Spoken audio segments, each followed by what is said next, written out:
Bangkok Sunday, blocking reigning Olympic champion Carolina Marin's bid for a hat trick of titles in 3 weeks.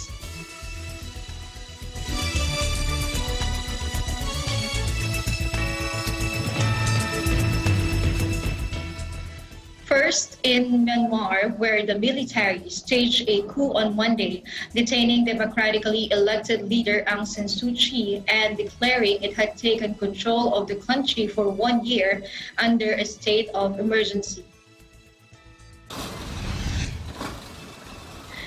The intervention came after weeks of rising tensions between the military, which ruled the country for nearly 5 decades, and the civilian government over allegations of fraud in November's elections.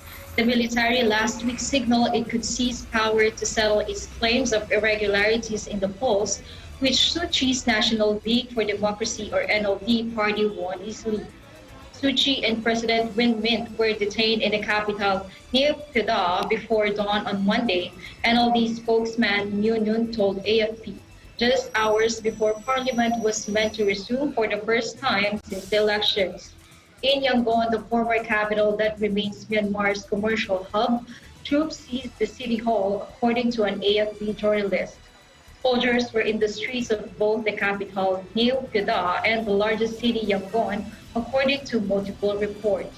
Elsewhere, the chief minister of Karen State and several other regional ministers were also held, according to party sources, on the very day when the new parliament was to hold its first session. In the hours after the arrest, communications networks in Myanmar were restricted, with several mobile phone networks down. NetBlocks, a non-governmental organization that tracks internet shutdowns, reported severe disruptions to web connections. Phone numbers in the capital, Naypyidaw, were also seemingly unreachable. Myanmar's polls in November were only the second democratic elections the country had since it emerged from the 49-year grip of military rule in 2011. The NLD swept the polls and was expecting to renew the 75-year-old Suu Kyi's lease on power with a new 5-year term. But the military has for weeks complained the polls were riddled with irregularities and claimed to have uncovered over 10 million instances of voter fraud. It has demanded the government One Election Commission release voter lists for cross-checking, which the commission has not done. Last week, Military Chief General Min Aung Hlaing, arguably the country's most powerful individual, said the country's 2008 constitution could be revoked under certain circumstances. In the past week, Myanmar's military had dismissed rumors it would launch a coup after the military's commander-in-chief, Senior General Min Aung Hlaing, told senior officers that the constitution, which outlaws a coup, could be revoked if the laws were not being properly enforced. Over the past week, the military has deployed an unusually high number of tanks around the capital city, raising alarm among civilians and government officials. Min Aung Hlaing's remarks, which came with rumors of a coup already rife, raised tensions further within the country and drew a warning from more than a dozen foreign embassies and the UN. Myanmar has seen 2 previous coups since independence from Britain in 1948, one in 1962 and one in 1988. Suu Kyi, a former democracy icon and Nobel Peace Prize winner, whose image internationally has been in tatters over her handling of the Muslim Rohingya crisis, remains a deeply popular figure. She spent 20 years off and on under house arrest for her role as an opposition leader before she was released by the military in 2010.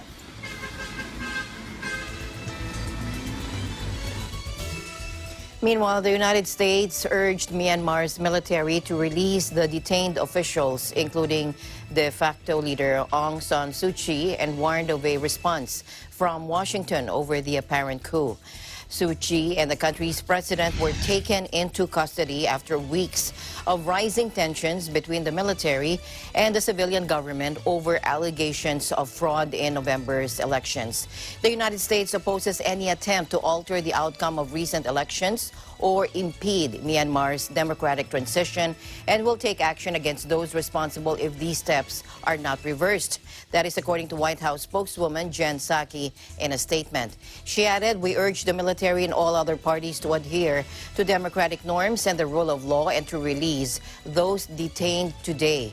The military last week signaled it could seize power to settle its claims of irregularities in the polls, which Suu Kyi's National League for Democracy party won easily.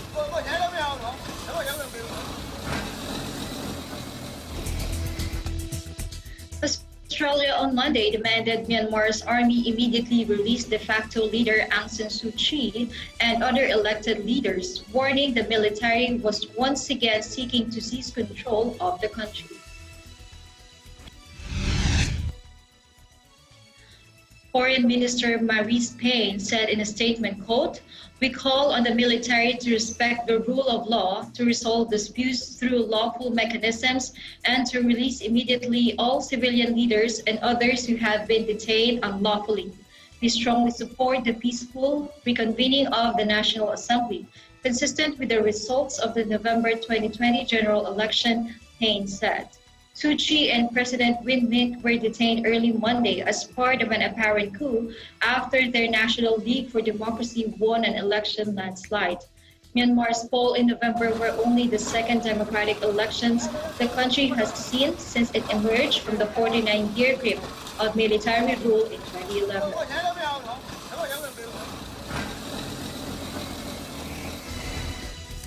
Meanwhile, a video address broadcast on military-owned television said that power had already been handed to the Commander-in-Chief of the Armed Forces. That is Senior General Min Aung Hlaing.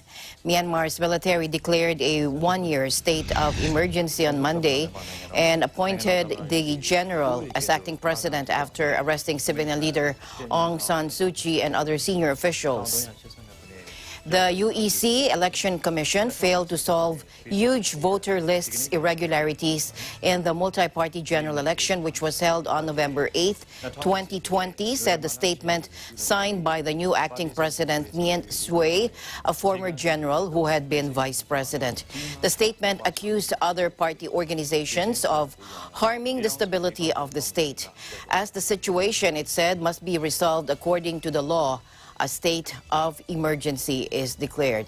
The statement added responsibility for legislation, administration, and judiciary had been handed over to Military Commander-in-Chief Min Aung Hlaing.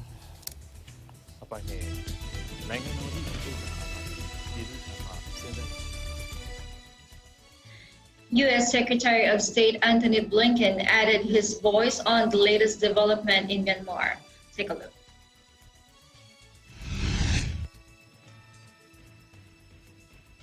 In a tweet, he expressed the grave concern of the United States over the military coup in Myanmar. He said the military must reverse these actions immediately. He also extended the support to Burmese people, saying, quote, "The United States stands with the people of Burma in their aspirations for democracy, freedom, peace, and development. The military must reverse these actions immediately."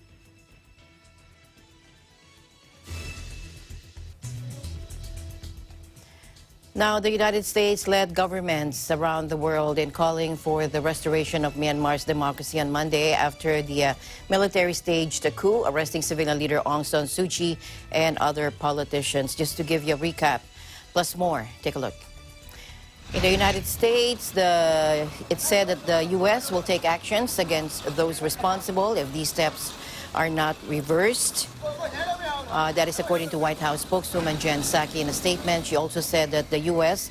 opposes any attempt to alter the outcome of the November elections, which handed Suu Kyi's National League for Democracy an overwhelming landslide, but sparked allegations of vote irregularities by the routed military-backed party. Now, the newly appointed U.S. Secretary of State Antony Blinken, as we just saw, also called on the Myanmar's military to release all government officials and civil society leaders and respect the will of the people of Burma as expressed in democratic elections on November 8. Before the coup, Washington, alongside several other Western nations, had urged the military to adhere to democratic norms in a January 29 statement that came as the commander-in-chief threatened to revoke the country's constitution. In Australia, it said that we call on the military to respect the rule of law, to resolve disputes through lawful mechanisms, and to release immediately all civilian leaders and others who have been detained unlawfully. That is according to Australian Foreign Minister Marise Payne. In India, it said that we have noted the developments in Myanmar with deep concern. India has always been steadfast in its support to the process of democratic transition in Myanmar. We believe that the rule of law and the democratic process must be upheld. That is according to India's Ministry of External Affairs in a statement. In Indonesia, it urged all parties in Myanmar to adhere to democratic principles and constitution. Indonesia underscores that all electoral differences be addressed in accordance with available legal mechanisms, the Foreign Ministry said in a statement calling for restraint and for Myanmar to observe the principles of the Charter of the regional grouping. Meanwhile, Japan said it currently has no plans to repatriate Japanese nationals from Myanmar, but it said that it is also watching the situation. According to the Foreign Ministry, there are an estimated 3,500 Japanese in the country, but because of the coronavirus pandemic, the government had been advising citizens to put off travel there, according to an official who asked not to remain unidentified, adding that there are no plans at this point to change the advisory. Meanwhile, Malaysia's former defense minister, Liu Chintong, called for the U.S. and China to intervene to prevent a major democratic regression. Mr. Liu told news portal Malaysia Kini, a civilian government elected through elections should be defended. Military coups of any kind must be condemned, as this is against the wishes of the people of Myanmar. In particular, we must urge the two major powers, U.S. and China, to do all they can to prevent Myanmar going into another major democratic regression. However, Thailand, Cambodia, and the Philippines on Monday called the military takeover in neighboring Myanmar an internal matter. It's their internal affairs, according to Thailand's Deputy Prime Minister, Prawit Wongsuwan. He told this to reporters when asked about the matter. Longtime Cambodian leader Hun Sen referred to Myanmar's military coup as internal affairs of the country and declined to further comment.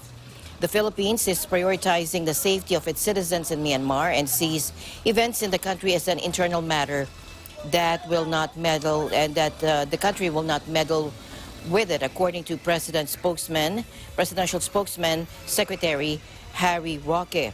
He said what's important is the safety of our countrymen in Myanmar.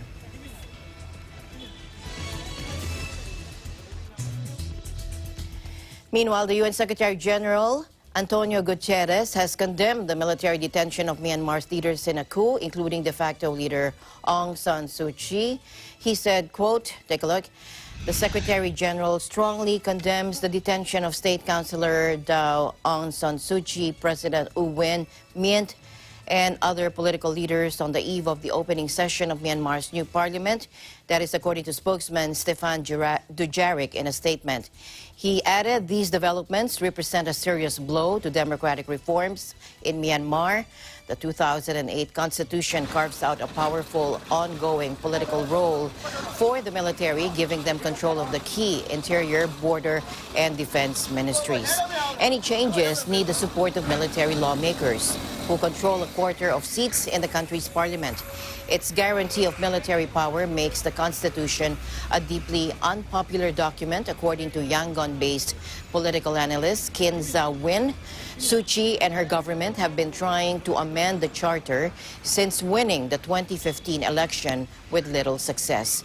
During the last term, Suu Kyi circumvented a rule that prevented her from assuming the presidency by taking the de facto leadership role of state councilor.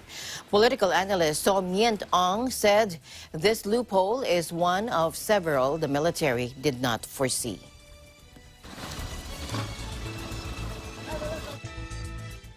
Meanwhile, in Indonesia, a gay couple were flogged in Indonesia's conservative Aceh province Thursday, justice officials said in a public spectacle lambasted by human rights groups. Sudah diputus hari ini cambuk sebanyak 80 kali cambuk. Namun karena sebelumnya sudah dilakukan penahanan, maka sudah dikurangi sebanyak perhitungannya 3 kali cambuk. Jadi tadi totalnya ada 77 kali cambuk masing-masing dari terpidana. Mereka melakukan jarima liwat itu pada bulan November 2020.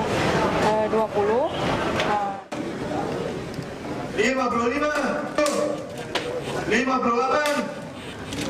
66, 67.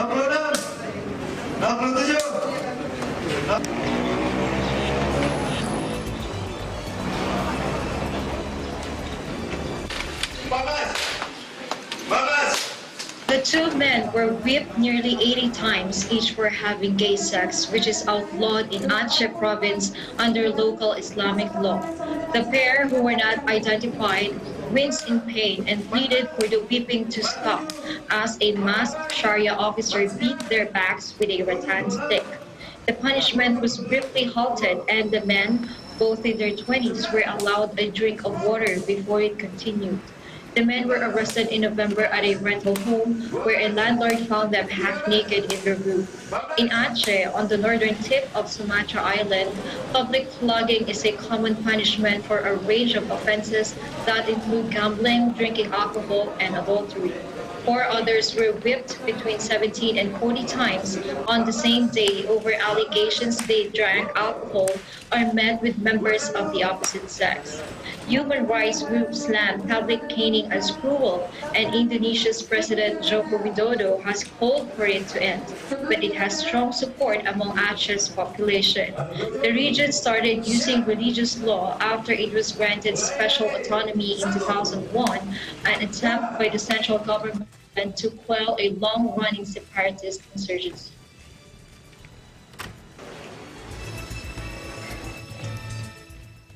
In other news, Vietnam's ruling Communist Party chief Nguyen Phu Trong was re-elected on Sunday, a victory that makes him the most powerful leader in decades. But his win was overshadowed by a serious coronavirus outbreak in the country. Take a look. Mr. Trong, a 76-year-old pro-China conservative who is rumored to be in poor health, was given the nod after a week of closed-door talks at the twice-a-decade Communist Party Congress. It will be his third term in office, a feat unprecedented in Vietnam's modern era. The Vietnam news agency reported, quote, on Sunday morning, Comrade Nguyen Phu Trong was elected the General Secretary of the 13th Communist Party Central Committee. China's President Xi Jinping sent a message of congratulations to Mr. Trong, according to Chinese state media on Sunday.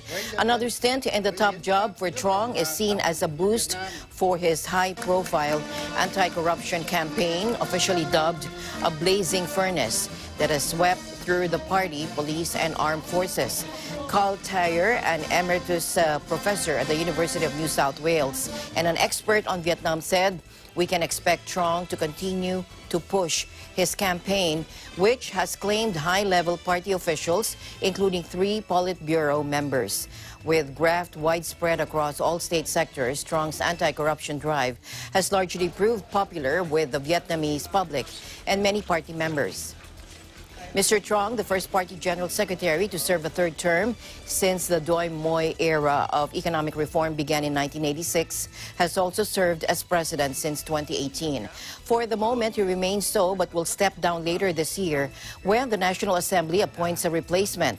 This is expected to be Nguyen Xuan Phuc, currently Prime Minister, who has focused on the country's economic growth and integration, securing a number of international trade deals. The 66-year-old has also steered the country's robust response to the coronavirus pandemic, which helped case numbers low with just 35 deaths recorded. Để mở đầu phiên thảo luận chiều nay, xin kính mời đồng chí Nguyễn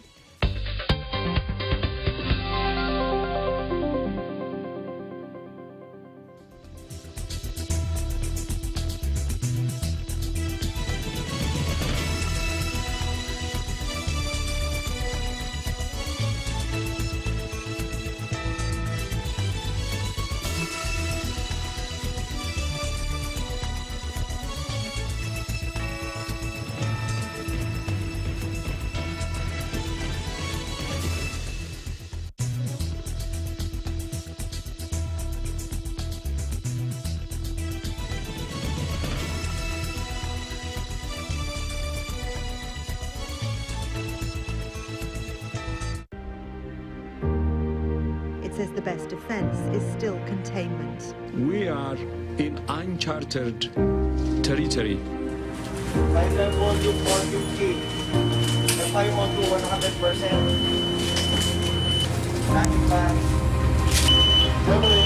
Constructioning.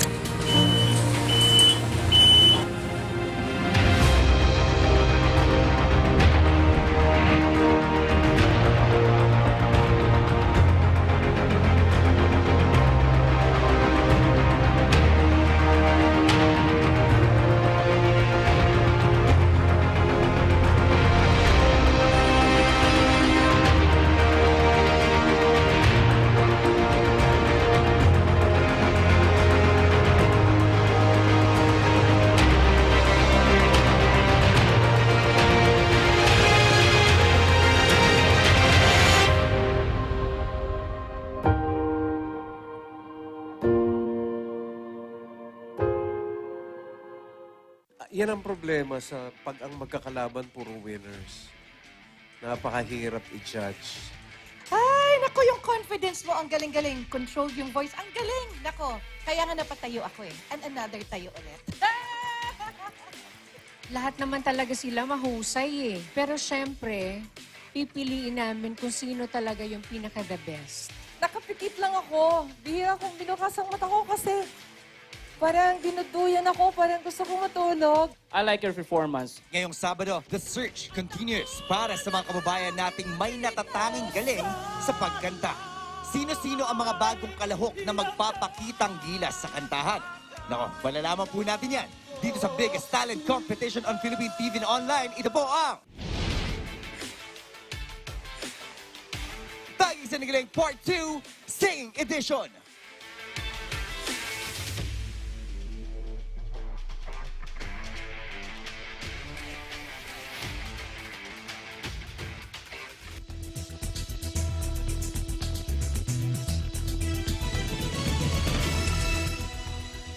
Welcome back to ASEAN in Focus. Meanwhile, in Philippines, the Department of Health Undersecretary Maria Rosario Vergere said the DOH and Interagency Task Force for the Management of Emerging Infectious Diseases are working together to study the cases of patients in Brazil infected with more than one COVID-19 strain. Let's listen in. Ito yung aming pinag-uusapan ng ating mga eksperto alongside with the Interagency Task Force for COVID variants, yung posibilidad na ang isang tao ay magkaroon ng dalawang magkaibang variant. So titignan ho natin ito pong mga sinusuri natin sa ngayon. But of course, pag tinignan ho natin yung ganyang sitwasyon, this would merit na kailangan talagang pag-aralan dahil ito po ay mas magiging mahirap ang response natin kung sakasakaling ang isang tao nga talaga ay ma-prove na pwede magkaroon ng dalawa o tatlong variants in a specific individual.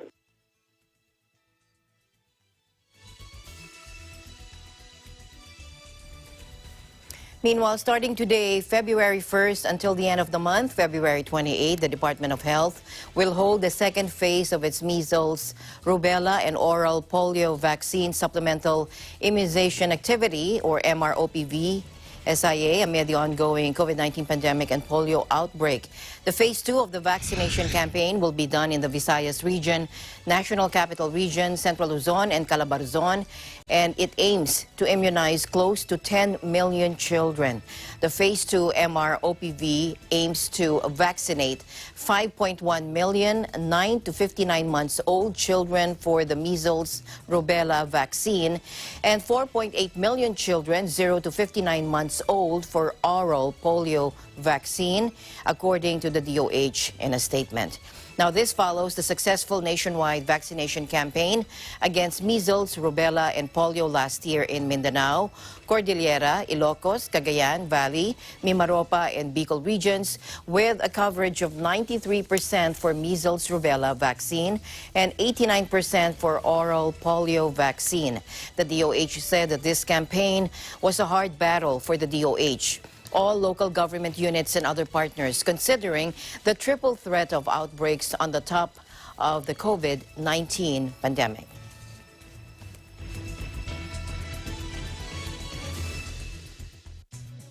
Indonesia's capital, Jakarta, has expanded public cemeteries for COVID-19 victims amid a surge in new infection cases.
To Thailand now, at the Chom Chon Muban Patana School in Klong Toei, one of Bangkok's poorest neighborhoods, Army personnel wearing PPE suits are disinfecting schools ahead of their reopening. It reopened today. Schools have been closed since December after a new outbreak of the virus, with classes conducted online, and schools will remain closed in Samut Sakon province, where mass testing was underway. Take a look.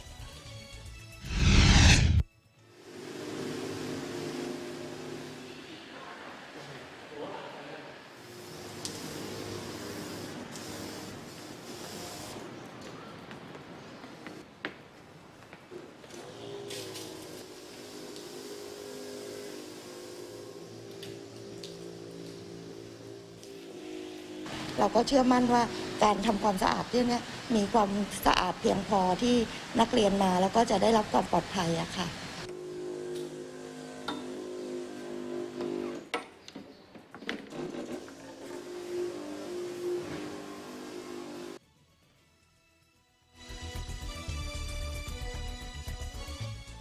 Meanwhile, in Vietnam, where authorities of 16 provinces and cities nationwide have decided to close schools since today after some pupils were found to have been in contact with COVID-19 patients.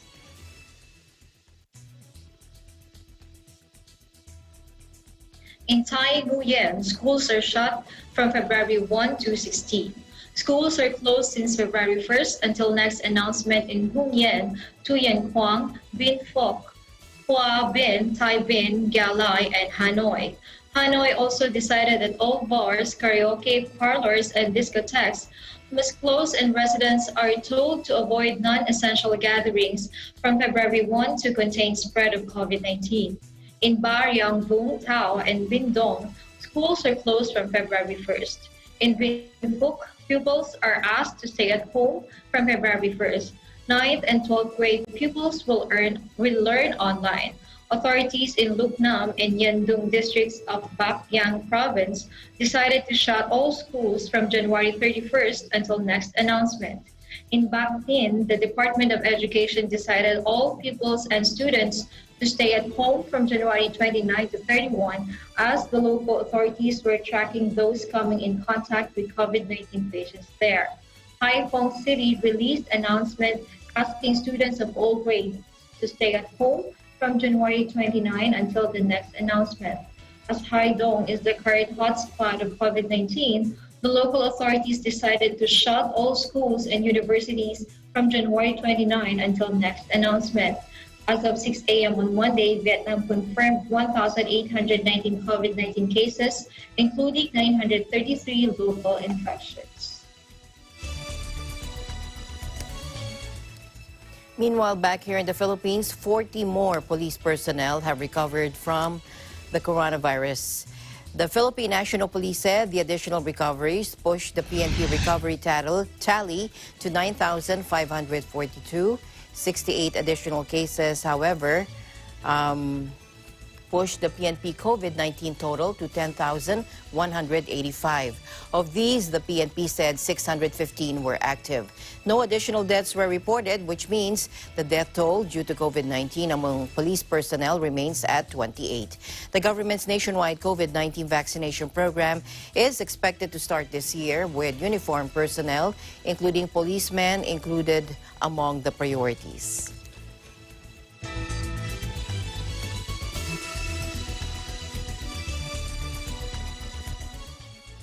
The Philippines is set to receive the first wave of PFIZER, BioNTech, and ASTRAZENEca coronavirus disease 2019 vaccines from the COVAX facility starting mid-February. In a letter addressed to the Department of Health, or DOH, COVAX Facility Managing Director Aurelia Nguyen said their office will distribute 117,000 doses of Pfizer BNT162b2 vaccine and 5,500,800 to 9,290,400 indicative doses of AstraZeneca AZD1222 vaccine to the Philippines, subject to the UNICEF Supply Division and Pan American Health Organization establishing supply agreements with manufacturers. COVAX is a global initiative that ensures rapid and equitable access to COVID-19 vaccines for all countries regardless of their income level. Nguyen said the delivery of the vaccines within the time frame would also be subject to the completion of the distribution requirements. These are indemnity and liability frameworks, including the required legislative framework in place and execution and providing documentation of national regulatory approval or proof of recognition or reliance on another type of regulatory approval, import license, and signed indemnity and liability agreements.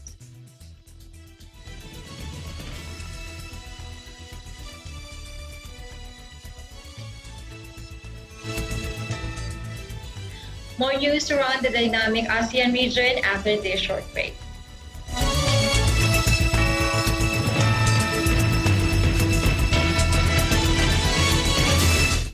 Factual. We have to defeat the virus everywhere. Timely information.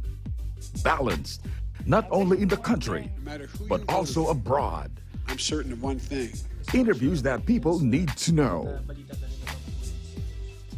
Watch Aguila Pilipinas, a one-hour newscast of reports coming from regional hubs in Luzon, Visayas, and Mindanao. Know the important updates in Asia in ASEAN in Focus.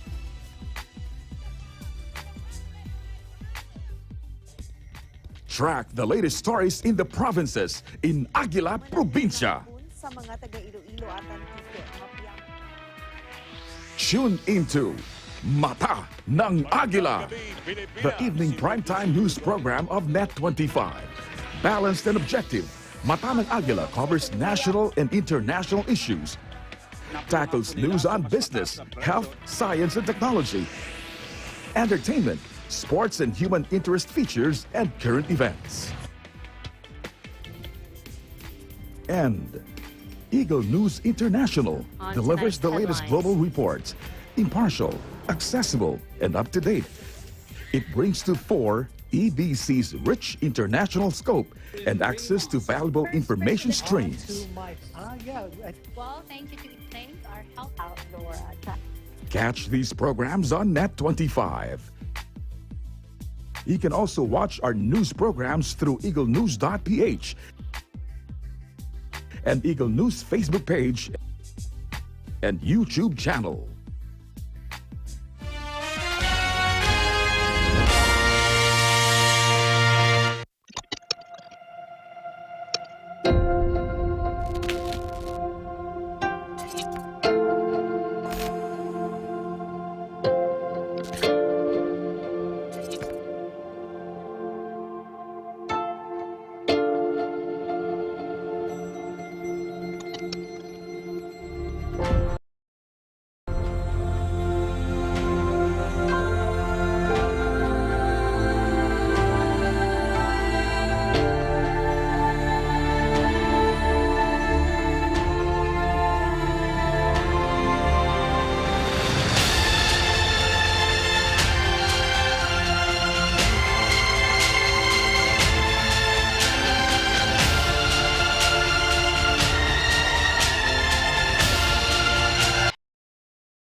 Arnie Aquino here at Hatley Castle, one of the filming locations for the X-Men series. Don't forget to tune in to Digital Nest only on Net25.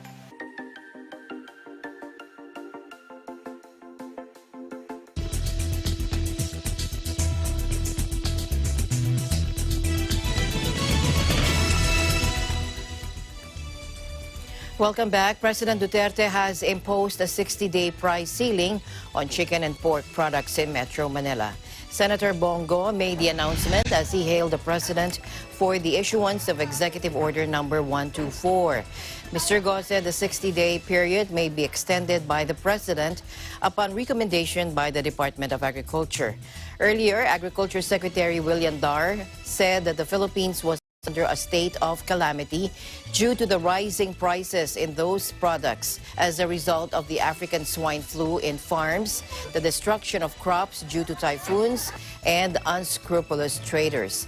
The Department of the Interior and local government urged local government units to ensure their local policies to prevent the spread of the African swine flu were aligned with national policies, noting that cargo should be allowed to pass unimpeded across LGU boundaries.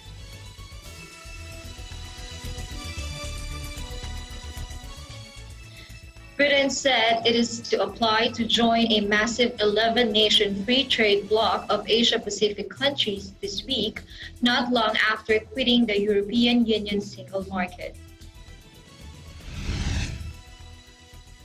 International Trade Secretary Liz Truss will formally request Monday for Britain to join the Comprehensive and Progressive Agreement for Trans-Pacific Partnership, or CPTPP, a market representing 500 million people and roughly 13.5% of the global economy. The move comes a year after Britain left the European Union, ending more than 40 years of membership, and after 5 years of complex trade discussions with the bloc. British Prime Minister Boris Johnson said the potential new partnership would bring enormous economic benefits for the people of Britain. The Trade Department said negotiations between the UK and the partnership, which represents 11 Pacific Rim nations including Australia, Canada, Chile, Japan, Mexico, and Vietnam, are expected to start this year. The CPTPP was launched in 2019 to remove trade barriers among the 11 nations representing nearly 500 million consumers in the Asia-Pacific region in a bid to counter China's growing economic influence. The partnership is an updated version of a giant deal originally backed by former U.S. President Barack Obama.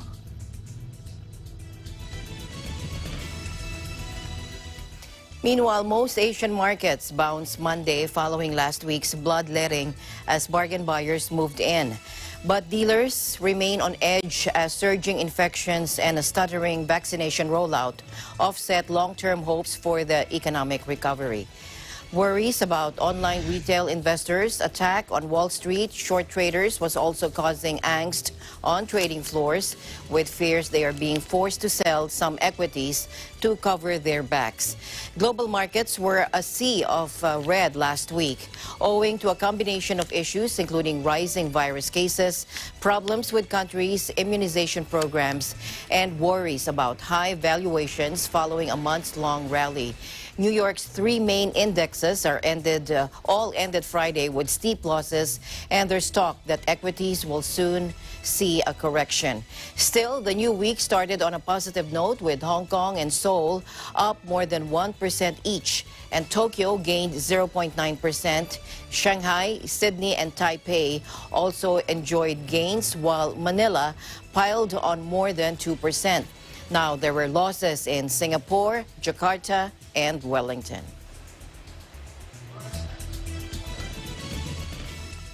And finally, in our news for today, top-ranked Tai Tzu-Ying won a dramatic cliffhanger women's badminton world tour final in Bangkok Sunday, blocking reigning Olympic champion Carolina Marin's bid for a hat-trick of titles in 3 weeks. The all-Danish men's singles final was equally nail-biting as Anders Antonsen denied Victor Axelsen a third tournament win. Marin beat the Taiwanese 26-year-old 2 weeks in a row during the previous Thailand Open tournament finals.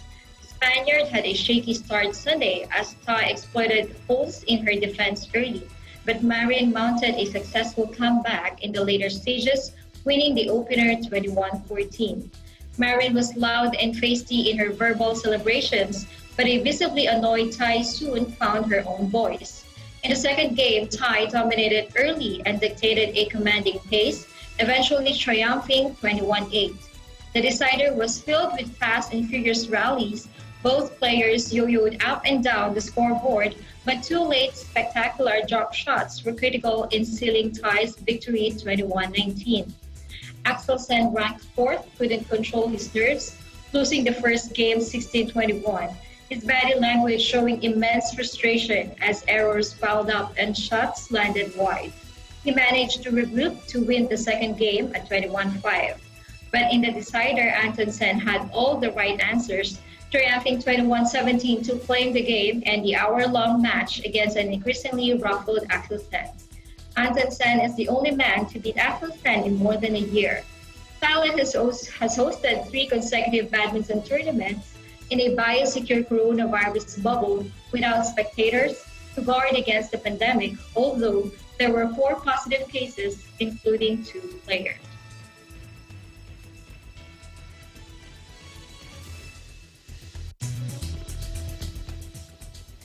Thank you, Crystal, for joining me today and for helping me out here on ASEAN in Focus. Any latest there in Thailand? Back to school?